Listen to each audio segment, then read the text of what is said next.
நீங்கள் வந்து ஒரு அரசு பணிக்கு தேர்வாகுறீங்க அப்படின்னா உங்களுக்கு சில பொது அறிவு வேணும்.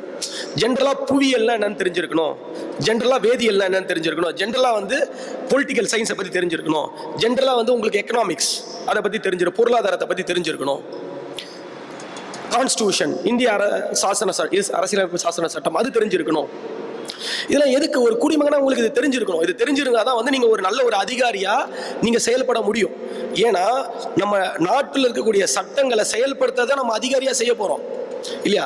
சட்டத்தை இயற்றத்துக்கு வந்து லெஜிஸ்லேட்டிவ் அசம்பிளியும் பார்லிமெண்ட் இவங்கெல்லாம் இருக்காங்க, அவங்க தான் சட்டத்தை இயற்றுறாங்க. சட்டத்தில் இருக்கக்கூடிய பிரச்சனைகளை கையாளுறதுக்கும் அது சரியா தவறான்னு சொல்றதுக்கு தான் வந்து ஜுடிஷியரி நீதித்துறை இருக்காங்க.